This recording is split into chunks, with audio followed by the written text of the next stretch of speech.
Hello नमस्कार प्यारे साथियों। मैं सचिन चौधरी आपके अपने YouTube channel reasoning bye Sachin sir में आपका स्वागत करता हूं।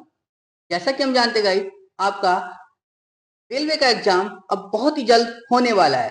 गाइस, आज मैं उसी से रिलेटेड आपका जो है एक रीजनिंग का बहुत ही शानदार सा एक प्रैक्टिस सेट आपके सामने लेकर आया हूं, जिसमें गाइस आपके रेलवे में प्रीवियस ईयर में आए हुए क्वेश्चन आपके सम्मिलित हैं, जो आपकी तैयारी को और बढ़िया कर देगा। यदि किसी एक आध क्वेश्चन में कोई डाउट रह गया है या किसी टॉपिक का कोई कॉन्सेप्ट क्लियर नहीं होने से रह गया है, तो वो आपका पूरा हो जाएगा और आपकी तैयारी बहुत बढ़िया हो जाएगी। जो क्वेश्चन आएंगे वो आप एकदम एकदम करके क्वेश्चन को पूरा कर लोगे। ठीक है ना गाइस? तो चलिए फिर हम शुरू करते हैं अपना रीजनिंग का बहुत ही शानदार सा एक प्रैक्टिस सेट। तो देखिए हमें क्या दिया गया है पहले क्वेश्चन में कि दी गई आकृति में वृत्त जो है वो शिक्षितों को निरूपित करता है। वृत्त कहाँ है? ये रहा। यानी ये किसको बता रहा है? जो शिक्षित लोग हैं उनको बता रहा है। ठीक है। आयत बता रहा है बेरोजगारों को निरूपित करता है। आयत कहाँ है? ये बता रहा है बेरोजगारों को, बेरोजगार। ठीक। उसके बाद है जो वर्ग है वो ग्रामीणों को निरूपित करता है। जो वर्ग है यानी ये बता रहा है ग्रामीण को। समझ में आई? तो हमसे पूछा किसके बारे में गया है कि कौन सा क्षेत्र ऐसा है जो ग्रामीण और शिक्षकों को निरूपित करता है लेकिन बेरोजगारों को नहीं। मतलब हमें ऐसा क्षेत्र चाहिए जो ग्रामीणों को बताए और शिक्षित लोगों को बताए, लेकिन बेरोजगार नहीं होना चाहिए। बेरोजगार मतलब आयत वाला नहीं होना चाहिए। तो जरा देखिए कौन कौन सा है। तो आयत वाला अगर मैं पोर्शन हटा दूं, यानी ये वाला पूरा पोर्शन हटा दूं, तो ऐसा पार्ट देखो जिसमें दोनों चीज कॉमन हो, यानी व्रत भी आ रहा हो और वर्ग भी आ रहा हो। तो ये देखिए एक ये वाला नंबर ए, इसमें ये एक जो है ये व्रत में भी है और वर्ग में भी है, बट किसमें नहीं है? आयत में नहीं है। हमें यही तो चाहिए था। तो कौन सा आ गया? यानी एक, यानी कौन सा ऑप्शन बना? ऑप्शन डी इसका क्या हो जाएगा? Correct answer. क्लियर? तो चलिए फिर अगला देखते हैं हम। देखिए क्वेश्चन क्या दिया गया हमें अगले क्वेश्चन में कि श्रेणी को पूर्ण करना है। अब क्या पूर्ण करना है कि ये क्वेश्चन मार्क जो है इसकी जगह पूछा गया है कि क्या नंबर आएगा। तो जरा देखिए ये 7 से बनता है 35। तो 7 से 35 बनने के लिए कितना प्लस करना पड़ा होगा? मुझे प्लस करना पड़ा होगा 28। ठीक है। और जब 35 से सीधा मैं 33 पर आया तो माइनस कितना करना पड़ गया होगा? 2। सेम इसी कैसे फिर 33 से 63 पे गया तो प्लस 30। ठीक है। और उसके बाद 63 से मैं सिर्फ 60 पर आया तो मुझे माइनस करना पड़ गया 3। समझ में आई किसी? फिर इसी तरह से जब मैं 60 से 92 पे गया तो कितना प्लस करना पड़ा होगा? प्लस का 32। तो सेम आगे इसी तरह से, यानी प्लस 28 माइनस 2 प्लस 30 माइनस के 3 प्लस 32। तो अगले में क्या होगा? माइनस के 4। यानी अगर मैं 92 में से 4 माइनस करूं तो कितना आएगा? 88। यानी ऑप्शन बी इसका क्या हो जाएगा? Correct answer. क्लियर है? समझ में आई बात कि नहीं आई? चलिए फिर देखिए गाइस क्या दिया गया हमें अगले क्वेश्चन में कि उस विकल्प का चयन करें जो आकृति में प्रश्न चिन्ह के स्थान पर रखे जाने के लिए सर्वोत्तम उपयुक्त हो। यानी प्रश्न चिन्ह कहाँ है हमारा? ये रहा। यानी इस प्रश्न चिन्ह के स्थान पर पूछा कि क्या आएगा। तो सबसे पहले ये देखो कि ये 56 कैसे बना और ये 33 कैसे बना। जिस प्रकार ये 56 और 33 बन गया होगा उसी प्रकार ये क्वेश्चन मार्क की वैल्यू भी बन गई होगी। तो जरा देखिए ये 33 कैसे बना सकते हैं। तो हमने क्या करा, इस 7 का स्क्वायर करा। 7 का स्क्वायर कितना हो गया? 49। और ये 4 का स्क्वायर कितना हो जाएगा? 16। अगर मैं 49 में से 16 माइनस करूं तो कितना बनेगा? 33। ठीक है ना? बात समझ में आई? तो सेम इसी तरह से इस वाले 9 वाले को देखो कि अगर मैं 9 का स्क्वायर करूं और उसमें से माइनस करूं 5 का स्क्वायर तो 9 का स्क्वायर कितना होता है? 81। और 5 का स्क्वायर 25। और 81 में से 25 जाएंगे तो कितना बचेगा? 56। यानी बात ये भी समझ में आ गई। तो बस हमें क्या करना है, इस 11 का स्क्वायर में से 6 का स्क्वायर माइनस कर लो। तो जरा 11 का स्क्वायर माइनस 6 का स्क्वायर, तो 11 का स्क्वायर कितना हो गया? 121। और 6 का स्क्वायर कितना हो गया? 36। यानी 121 में से 36 जाएंगे तो कितने बचेंगे? तो 11 में से 6 गए 5, यहां कितना रह गया? 1, यानी 11 में से 3 गए 8, यानी कितना आ गया? 85। यानी इस प्रश्नवाचक चिन्ह के स्थान पर क्या नंबर आएगा? 85।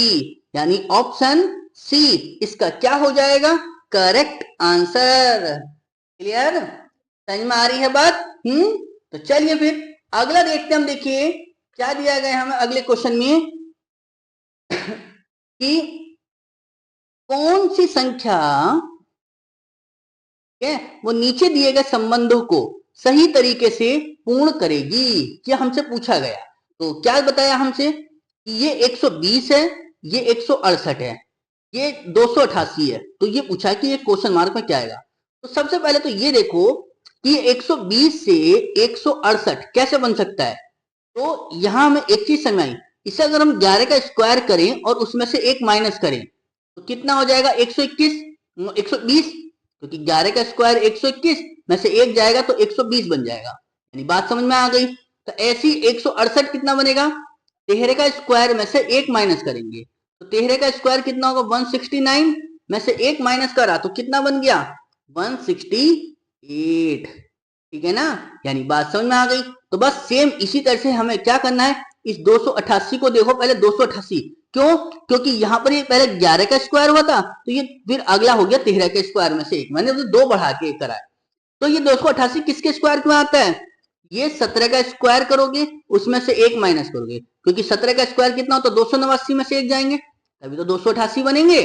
तो सेम अगला जो नंबर होगा ये 17 से बढ़ के कितना हो जाएगा? 19। 19 का स्क्वायर करो और उसमें से माइनस 1 करो तो 19 का स्क्वायर कितना हो गया?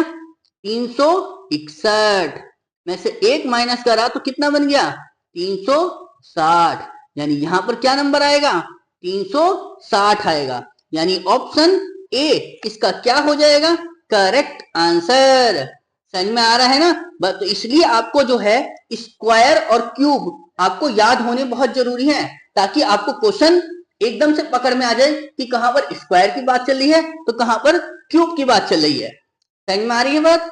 तो चलिए फिर अगला देखते हैं। देखिए क्या बताया हमसे अगले क्वेश्चन में कि समीकरण को संतुलित करने के लिए रिक्त स्थानों में उचित चिन्ह प्लस माइनस गुणा और भाग को जो है भरना है।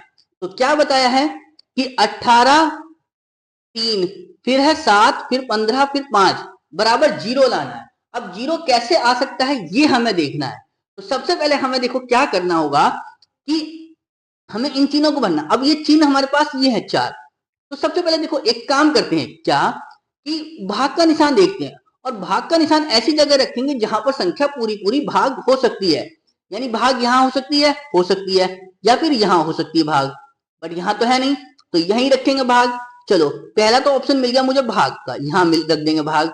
अब यहां पर मैं ऐसी क्या संख्या रखूं जो बात बन जाए कि 5 से भाग करेंगे तो 3 आ जाएगा। अब ये 7 है तो 7 में से प्लस करेंगे तो 7 3 10 होंगे। ठीक है, अब यहां से भी अगर मैं 18 तो बात बनेगी नहीं कुछ, तो कुछ और देखते हैं। हाँ बन जाएगी बात। अगर मैं यहाँ प्लस रख दूं और यहाँ माइनस और यहाँ पर गुणा तो बात बन जाएगी। तो जरा देखिए कोई है ऑप्शन में? यहाँ प्लस माइनस गुणा भाग, प्लस माइनस नहीं है, प्लस माइनस नहीं है, तो प्लस माइनस गुणा माइनस। ठीक है ना, ये है। और हमारे पास प्लस माइनस गुणा भाग कहीं है सिंबल में? प्लस माइनस, तो प्लस माइनस गुणा भाग। अच्छा ये भाग ही है, ठीक है ना, यानी ये वाला जो सिंबल है वो भाग का है। ठीक है ना, तो बस तो जरा देखिए कैसे, यानी ऑप्शन डी वाले को देखते हैं। तो 18 फिर प्लस रखा 3 ब्रैकेट लगाया, माइनस करा 7 फिर गुणा रखा 15 फिर रखा भाग 5 बराबर पूछा है। देखो जीरो तो लाना, जरा देखो कैसे बात बनेगी। 5 से भाग करेंगे, पहले भाग होगी तो 5 3 15 3 आ जाएगा। अब इस 3 की गुणा 7 से करी तो कितना हो गया 21 माइनस ये 18 और ये 3 तो 18 और 3 कितने हो गए 21। अब 21 में से 21 जाएंगे तो कितना बचेगा? 0, और 0 ही तो लाना था मुझे, तो कितना आ गया? कौन सा ऑप्शन बन गया फिर? ऑप्शन डी इसका क्या हो जाएगा? Correct answer. क्लियर है? समझ में आ रही है बात? तो चलिए फिर आगे देखते हैं हम। देखिए क्या बताया हमसे, तो क्या बताया हमसे अगले क्वेश्चन में। देखिए कि इस प्रश्न में एक कथन दिया गया है जिसके बाद 3 निष्कर्ष दिए गए हैं, तो उस निष्कर्ष को जो है, उन निष्कर्षों का चुने जो तार्किक रूप से सबसे उपयुक्त है। तो चला देखिए क्या बात कर रहा है कि कथन में क्या दिया गया कि f less than h less than j और greater than equal to b और ग्रेटर e, ठीक है ना। तो यानी कहने का मतलब ये था कि f लेस देन h था और g लेस देन j है और greater than equal to b और ग्रेटर है e। अब इसको देखते हुए पहला निष्कर्ष क्या है? h लेस देन b, यानी b इसकी तरफ से चलेंगे h को, तो b बड़ा है h से। तो जरा देखिए क्या b बड़ा है h से? अगर मैं b से h की ओर आ रहा हूं तो यहां तो अपोजिट हो गया, और यहां वो ग्रेटर की बात कर रहा है, तो खत्म, ठीक है ना।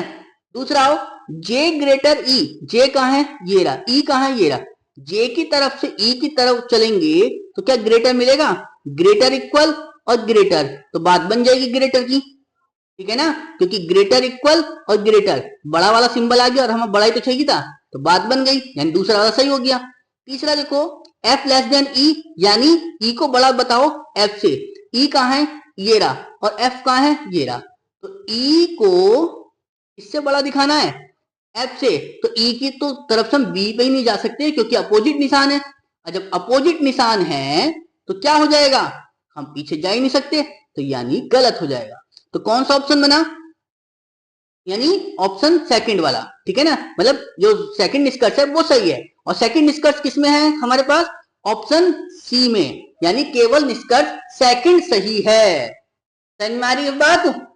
चलिए फिर आगे बढ़ते हैं अगले क्वेश्चन की ओर।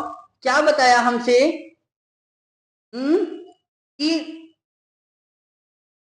दिए गए विकल्पों में से असंगत को चुने। असंगत मतलब ऑड निकालना है, यानी जो आपको 4 ऑप्शन दिए गए हैं, इन 4 ऑप्शन में 3 ऑप्शन तो किसी तरह से मैच कर रहे होंगे, बट एक ऑप्शन होगा जो मैच नहीं कर रहा होगा।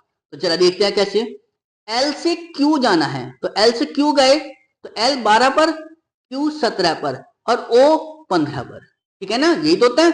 यानी 12 से 17 पर गए तो +5, और फिर 17 से 15 आए तो -2, यानी ये बनेगा बात। ऐसी P से U, P 16 पर, U 21 पर और S 19 पर, तो 16 से 21 पर गए तो +5 और 21 से 19 पर आए तो -2, ठीक है, यानी +5 -2।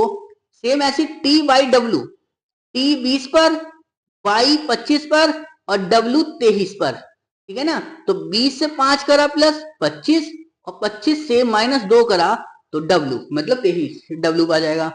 ऐसी ORT को देखो, O कौन से नंबर पे है? 15 पर, R 18 पर और T 20 पर, तो 15 से +3 करेंगे तभी तो 18 बनेगा, और 18 से 2 प्लस करेंगे तो 20 बनेगा। तो यहां तो +3 और +2, जबकि और ऊपर क्या हुआ है? +5 -2, +5 -2 और +5 -2, तो कौन सा अलग हो गया? ये +3 +2 वाला, यानी ऑप्शन डी इसका क्या हो जाएगा? Correct answer. क्लियर है? तो बस, तो फिर आगे देखते हैं, अगले क्वेश्चन की ओर बढ़ते हैं। तो क्या बताया हमसे अगले क्वेश्चन में कि निम्नलिखित में से श्रेणी में लुप्त पद को ज्ञात करना है। लुप्त पद कहां है? यानी ये, यानी इस प्रश्नवाचक चिन्ह के स्थान पर हमसे पूछा है कि क्या नंबर आएगा। तो जरा देखिए बात कहां से शुरू हुई? 13 से। ये 13 से 32, 32 से 24, ये फिर 43, ये 35, ये क्वेश्चन मार्क, ये 46 है, ठीक है ना। तो जरा इसमें जो देखिए कि क्या नंबर बन रहा है। अगर मैं बात करूं यहां से इसकी कि ये 13 से 24 आए, ठीक है ना, 13 से 24 गए तो +11, ऐसी 24 से 35 आए तो प्लस 11, और 35 से 46 आए तो प्लस 11। यानी बात समझ में आ गई। यानी सीरीज को दो पार्ट में डिवाइड करा है, एक तो प्लस 11 हो गई। अब आ जाओ 32 से 43 पर।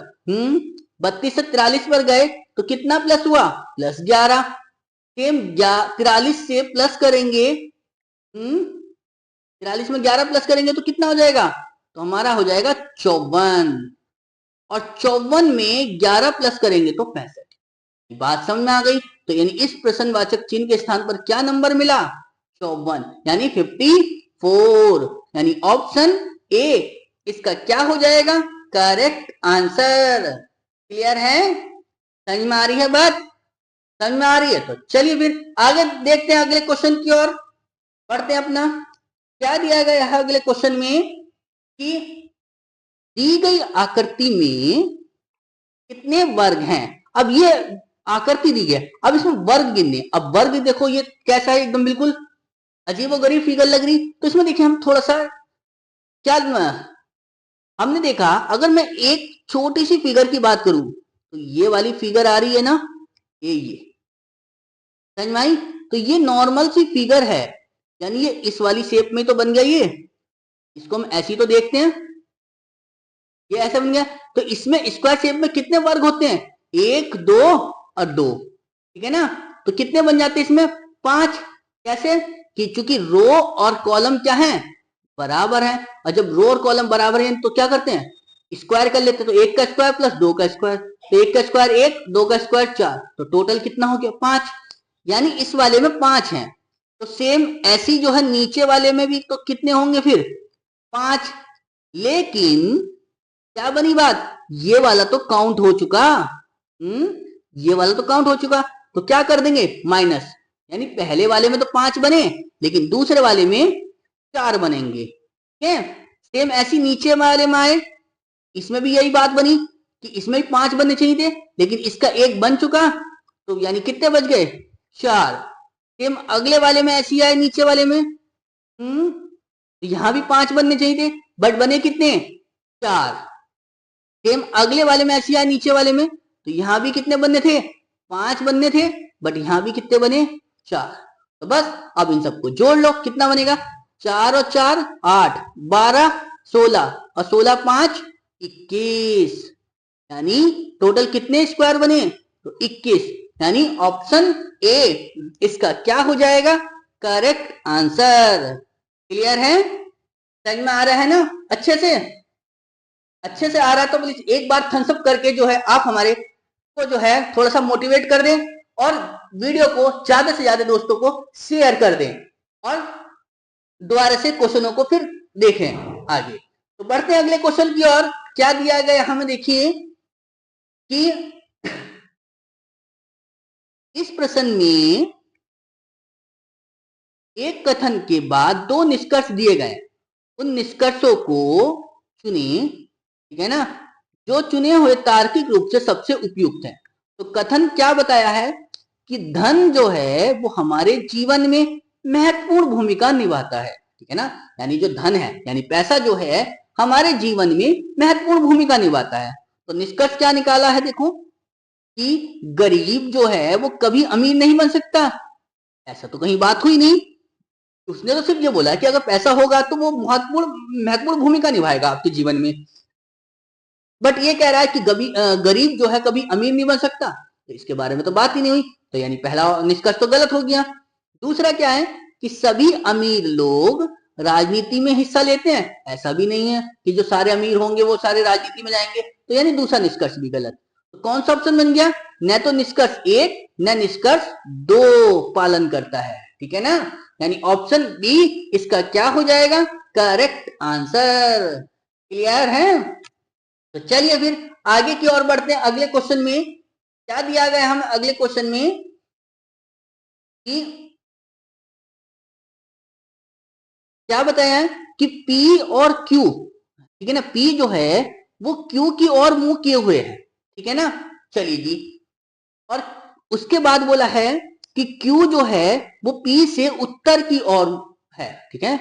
Q जो है वो P से उत्तर की ओर है ना।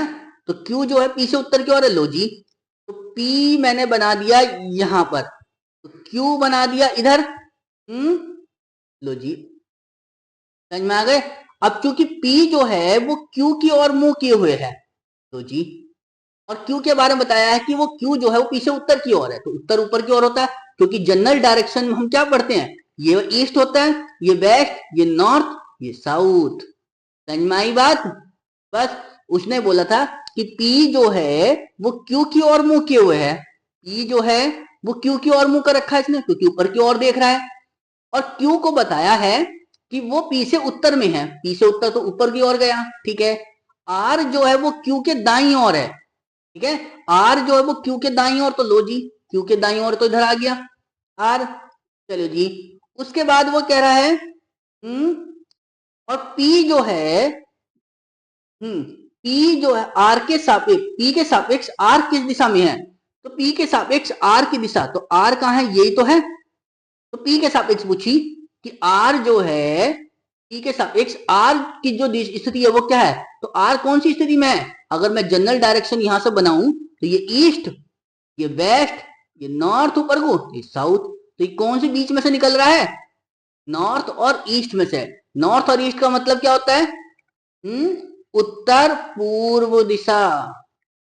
समझ में आई बात। तो उत्तर पूर्व दिशा की ओर है आर पी से, तो कौन सा ऑप्शन बन गया, ऑप्शन सी इसका क्या हो जाएगा, करेक्ट आंसर।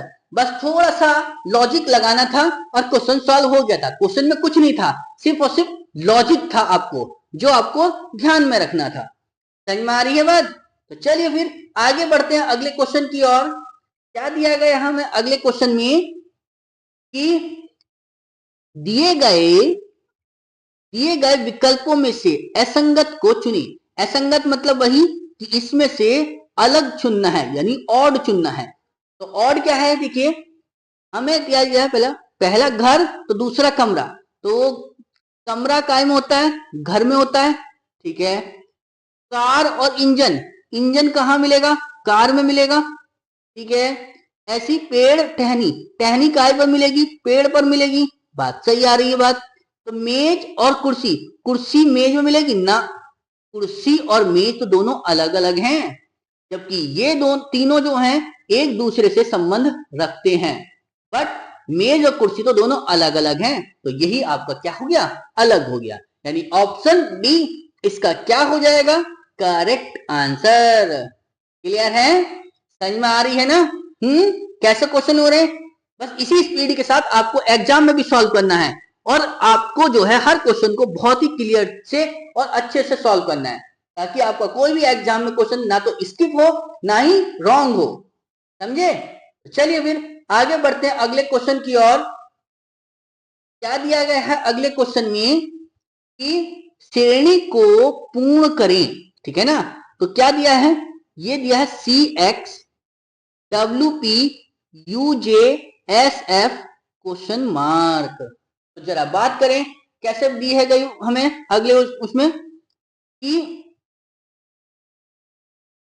श्रेणी को पूर्ण करना है। तो जरा इसमें देखो, ये सी से एक्स या सी से डब्ल्यू, देखो सी से डब्ल्यू पे गए तो कितना माइनस हुआ, तो कितना माइनस करे हमने यहां से 6 माइनस करे, ठीक है। उसके बाद W से U पर गए तो माइनस कितना हो गया, 2। ऐसी इस पर गए तो कितना बनेगा, माइनस के 2, क्योंकि U से S आ गए, ठीक है। और जब इस पे हम -2 करेंगे तो क्या मिलेगा, Q मिलेगा। समझ में आ रही है बात। तो चलिए अब ऐसी x से p पर आए तो कितना माइनस करना पड़ रहा है मुझे, कि 24 और ये हो गया कितना 16, यानी 8 माइनस करना पड़ा। ऐसे ही e से j आए तो -6 करना पड़ा। समझ में आ रही है बात। तो ऐसे ही हमें से j से f आए तो माइनस के 4 करे, तो अगली बार कितना करना पड़ेगा, फिर 2 माइनस करने पड़ेंगे। क्यों, पहले 8 माइनस हुआ, फिर 6 माइनस, फिर 4 माइनस, फिर 2 माइनस। तो जरा f में से 2 माइनस जाएंगे तो कितना बचेगा, d, यानी क्यू डी। क्लियर? क्या होगा हमारे पास, यानी ऑप्शन ए इसका क्या हो जाएगा, करेक्ट आंसर। क्लियर है? मतलब शुरू में तो -6 करे, लेकिन आगे चल के वो क्या करने लगा, -2 करने लगा। समझ में आ रही है बात? जब आ गई तो चलिए फिर आगे की ओर बढ़ते हैं। अगले क्वेश्चन में क्या दिया गया हमें, अगले क्वेश्चन तो क्या बताया हमें अगले क्वेश्चन में कि यदि a plus b equal to कितना दिया है, c, और d minus c equal to दिया है a, और सेम इसी तरह से दिया है e माइनस बी को दिया है c, तो पूछा है फिर d प्लस f की वैल्यू क्या होगी। तो एक जरा चीज समझिए जरा आप, ये a प्लस बी का मतलब बताया है, c बताया है, चलो जी, और d माइनस सी का मतलब बताया है a, और आपको e माइनस बी का मतलब बताया है c। हमसे फिर यही तो पूछा है d प्लस एफ। तो सबसे पहले ये देखो ये c कैसे बनेगा, तो हम देखते हैं। अगर मैं a की ओरिजिनल वैल्यू की बात करूं तो क्या होता है, 1 होता है, और b की ओरिजिनल वैल्यू 2 होती है। अगर मैं इन दोनों को ऐड करूं, 1 और 2 3, और 3 c की ओरिजिनल वैल्यू तो होती है। तो बात समझ में आ गई? क्या यही तरीका नीचे वाली वैल्यू पर भी काम कर रहा है? तो जरा देखो, d की वैल्यू कितनी होती है, 4, c की 3 होती है। अब 4 में से 3 जाएंगे तो कितना बचेगा, 1, यानी मतलब ये a की वैल्यू है। ठीक है, तो ऐसी e की वैल्यू कितनी होती है, 5, b की कितनी होती है, 2। अब 5 में से 2 जाएंगे तो कितना बचेगा, 3, और 3 तो c की वैल्यू होती है। तो यानी बात समझ में आई, मतलब उसने प्लस माइनस कराया, लेकिन किस में, अल्फाबेट में। समझ में आ रही है? तो बस इसी तरह से आपको क्या, d की वैल्यू कितनी होती है, 4, और f की वैल्यू कितनी होती है, 6, पर दोनों को ऐड कर दो, यानी 6 और 4 10, और 10 किसकी वैल्यू होती है, वो होती है j की, यानी d प्लस f की वैल्यू क्या होती है, j, यानी ऑप्शन बी इसका क्या हो जाएगा, करेक्ट आंसर। क्लियर है? समझ में आ रही है बात? जब आ रही है तो चलिए फिर आगे की ओर बढ़ते हैं, अगले क्वेश्चन की ओर। तो क्या दिया गया हमें अगले क्वेश्चन में, क्या बताया हमसे अगले क्वेश्चन में कि यदि यदि PALE को क्या लिखा गया है, 2134 लिखा जाता है, ठीक है ना। चलिए, तो अर्थ को बोला है कि 41590 लिखा जाता है। तो पूछा गया है PEARL को क्या लिखा जाएगा, ठीक है ना। तो जरा देखिए क्या वैल्यू थी, PALE को क्या लिखा, 2134, ठीक है ना। EARTH अर्थ को क्या लिखा है, 41590, ठीक है ना। P समझ, तो P की वैल्यू कितनी है, अगर देखो मैं P की ओरिजिनल वैल्यू की बात करूं तो 16 होती है, A की 1, L की 12, और जी E की 5। समझ में आ रही बात? और ऐसी E की क्या होती है, 5, A की 1, R की कितनी होती है, 18, T की 20, और H की 8। बट यहां से मुझे ओरिजिनल वैल्यू से बनता हुआ कुछ नजर तो आ नहीं रहा, क्योंकि ये 16 है, यहाँ 2 लिखा हुआ है, ये 1 है तो 1 लिखा हुआ है, तो यहाँ 12 से ये 3, और ये 5 से 4। तो जब यहाँ से कुछ बन नहीं रहा, तो यहाँ से हमें एक चीज समझ में आ रही है, क्या, E की यहाँ भी वैल्यू 4 है, E की यहाँ भी वैल्यू 4 है, A की यहाँ वैल्यू 1 है, A की यहाँ भी वैल्यू 1 है। तो यानी मतलब इसके नंबर इन्हीं में ही लिखे हुए हैं। तो हमसे जिसके बारे में पूछा गया बस उसको देख लेते हैं हम कि PEARL। जब किसी भी वैल्यू के ओरिजिनल नंबर से बातचीत नहीं बन पा रही है, तो फिर यानी इनके नंबर इन्हीं में से उठाने हैं आपको। तो जरा उठाइए फिर, तो क्या बनती है बात, P को क्या लिखा था हमने, 2, तो यहाँ 2 लिख दिया। ऐसी L को पीछे वाला नंबर देखो, तो L की वैल्यू कितनी थी, 3, तो L की 3। सेम ऐसी E की वैल्यू कितनी है, 4, और R की वैल्यू 5, और A की वैल्यू 1। तो क्या वैल्यू बनी मेरे पास, 24153, कहीं है 24 नहीं, 24153, यानी ऑप्शन सी इसका क्या हो जाएगा, करेक्ट आंसर। कभी कभी वो ओरिजिनल वैल्यू को ना देते हुए कि इनके नंबर जो है इसी में दे देता है, बस आपको लॉजिक लगाते हुए और समय बचाते हुए आपको जल्द से जल्द उसको फाइंड करना है कि लॉजिक क्या लगा है। लॉजिक समझ में आ गया तो क्वेश्चन एकदम सॉल्व हो जाएगा। ठीक है, और इसी तरीके से आपको सॉल्व भी करने हैं ताकि आप एग्जाम में टाइम बचा सको। समझे? तो चलिए फिर आगे बढ़ते हैं अपने अगले क्वेश्चन की ओर। तो क्या दिया गया हमें कि इस प्रश्न में दो कथनों के बाद दो निष्कर्ष दिए गए हैं, उन निष्कर्षों को चुने जो तार्किक रूप से सबसे उपयुक्त हो। तो कथन क्या बताया है कि सभी फल टोकरी हैं। ठीक है ना, सभी फल क्या बताया है, टोकरी। समझ में आई बात? चलिए जी, तो क्या बोला ऐसे कि कुछ टोकरी जार है, कुछ टोकरी जार है। लो जी, कुछ टोकरी को हमने ले लिया जार में। समझ में आई बात? तो निष्कर्ष क्या बना हमारे पास कि कुछ जार टोकरी है, कुछ जार टोकरी। हाँ, ये वाला हिस्सा जो है ना वो टोकरी में जाएगा कुछ जार का, तो यानी पहला वाला तो सही है।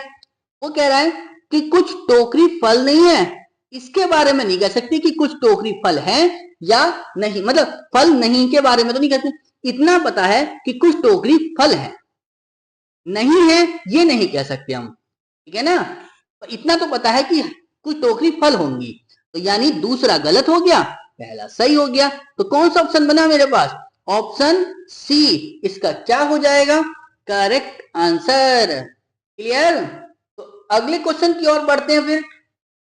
क्या दिया गया हमें अगले क्वेश्चन में कि यदि एक निश्चित कूट भाषा में YELLOW को क्या लिखा है, XFKMNX लिखा जाता है, तो उसी कूट भाषा में BORDER को क्या लिखा जाएगा?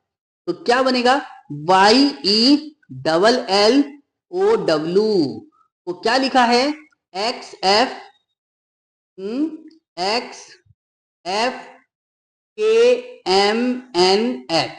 ठीक है ना, समझ में आई? क्योंकि 6 लेटर ऊपर तो 6 नीचे हो गए, तो बस बॉर्डर का पूछा तो लिखो, देखो BORDER। तो सबसे पहले ये देखना है कि YELLO को ये कैसे लिखा गया।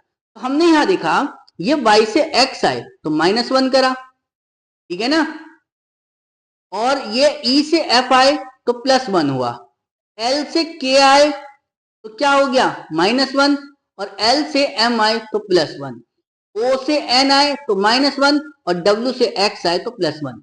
मतलब समझ में आई? तो -1 +1 -1 +1 -1 क्लियर? तो क्या बनेगा, B से +-1 करेंगे, शुरू में -1 था तो B से -1 करेंगे तो A आएगा, ठीक है, और O से +1 करेंगे तो O से क्या बनेगा, P। ऐसी R से +1 करेंगे, सॉरी -1 करेंगे तो क्या मिलेगा हमें, R से Q, और D से +1 करेंगे तो कितना मिलेगा, E, और E से -1 करेंगे तो क्या मिलेगा, D, और R से जब +1 करेंगे तो क्या मिलेगा, S। तो क्या मिला मुझे, APQEDS। जरा देखिए कहां बन गई बात, APQEDS, यानी ऑप्शन डी इसका क्या हो जाएगा, करेक्ट आंसर। समझ में आई? यानी +1 सॉरी -1 +1 -1 +1 की सीरीज चल रही थी इसमें पूरे, उसमें बस आपको थोड़ा सा बस ये है कि किधर को एकदम बढ़ा है और किधर को नंबर घटा है, ये आपको ध्यान रखना है। समझ में आया इतना चीज? तो आगे देखते हैं, देखिए क्या दिया गया अगले क्वेश्चन में हमें कि कौन सी संख्या नीचे दिए गए संबंधों को सही तरीके से पूर्ण करेगी, ये हमसे पूछा गया। यानी 7 का संबंध बताया है 64 से, तो 8 का संबंध पूछा है कि किससे होगा। तो सबसे पहले तो बात है कि ये 7 कैसे लिख सकते हैं हम 64 को, जिस तरह से लिखेंगे उसी तरह से फिर हमने 8 को लिखना होगा। तो जरा देखिए, अगर मैं बात करूं, क्या ये मुझे दिख रहा है 64 स्क्वायर है, किसका, 8 का, ठीक है ना, और यहाँ पे नंबर क्या था 7, तो ये इससे 1 प्लस ही तो करा है ना। समझ में आई बात, 8 का स्क्वायर था, तो ये हमें यहाँ से समझ में आई कि जो 7 का स्क्वायर करेंगे ना, मतलब 7 जो था उसमें अगर हम 1 प्लस करते हैं तो संख्या जो मिल जाएगी अगली संख्या का स्क्वायर कर देंगे, ठीक है।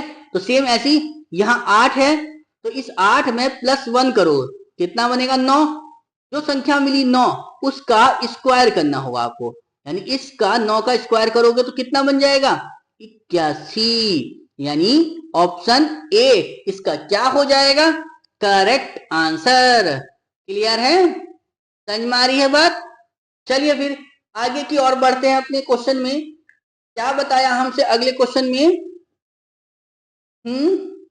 तो क्या दिया है अगले क्वेश्चन में कि यदि उत्तर पूर्व पश्चिम हो जाता है और दक्षिण पूर्व जो है वो दक्षिण हो जाता है तो पश्चिम क्या होगा, ये हमसे पूछा गया है। तो देखिए सबसे पहले हमें तो जनरल डायरेक्शन जो पता है वो बनाओ, यानी ये ईस्ट होता है, ये वेस्ट, ये नॉर्थ, ये साउथ, मतलब इसको तो बोलते हैं पूर्व दिशा, इसको बोलते हैं पश्चिम, ठीक है ना, क्योंकि सबसे ज्यादा हिंदी में पढ़ने वालों के साथ दिक्कत आती है। तो ये उत्तर और ये आपका दक्षिण, ये समझ में आई बात। तो ये उत्तर और पूरब के बीच की जगह को हम क्या किस नाम से जानते हैं, यानी उत्तर पूरब, यानी नॉर्थ ईस्ट, समझ में आई। ऐसी ये दक्षिण और पूरब के बीच की जगह को क्या बोलते हैं साउथ ईस्ट, ऐसे ही पश्चिम और दक्षिण के बीच की जगह को हम क्या बोलते हैं साउथ वेस्ट, और इस दोनों के बीच की जगह को क्या बोलते हैं हम वेस्ट नॉर्थ, ठीक है। तो उसने हमसे बोला था कि जो उत्तर पूर्व है उसको बनाओ पश्चिम, यानी उत्तर पूर्व ये है नॉर्थ ईस्ट वाला, तो इसको लिख दो पश्चिम यानी वेस्ट, चलो जी। और दक्षिण पूर्व जो है उसे बना दो दक्षिण, दक्षिण पूर्व का ये है दक्षिण, तो इसे साउथ बनाना है। अब हम एक चीज जानते हैं क्या, जो वेस्ट है यानी पश्चिम दिशा है उसके अपोजिट में कौन सी दिशा होती है पूर्व दिशा, तो यानी ये वाला हो जाएगा पूर्व, और जो दक्षिण है उसके अपोजिट डायरेक्शन में कौन सी होती है उत्तर दिशा, तो ये हो जाएगा उत्तर, समझ में आई बात। तो बस हमसे पूछा पश्चिम जो था पहले वो अब क्या कहलाएगा, तो पश्चिम क्या कहलाएगा, पश्चिम ये है, तो ये किसके बीच में आ रहा, इधर से ऊपर से उत्तर और नीचे से पूर्व, तो क्या बनेगा उत्तर पूर्व, यानी ऑप्शन बी इसका क्या हो जाएगा करेक्ट आंसर। क्लियर है, समझ में आ रहे हैं ना क्वेश्चन सारे अच्छे से समझ में आ रहे हैं तो प्लीज थम्स अप जरूर करें, ठीक है। तो चलिए फिर आगे की ओर बढ़ते हैं। अगले क्वेश्चन में क्या दिया गया है हमें, अगले क्वेश्चन की निम्नलिखित जानकारी को ध्यान से पढ़ें और नीचे दिए गए प्रश्नों का उत्तर दें। क्या बताया है कि 8 दोस्त हैं PQRSTUVW एक मीटिंग के लिए एक वृत्ताकार मेज के चारों ओर केंद्र विमुख होकर बैठे हैं। केंद्र विमुख मतलब अंदर की ओर मुंह कर रखा है।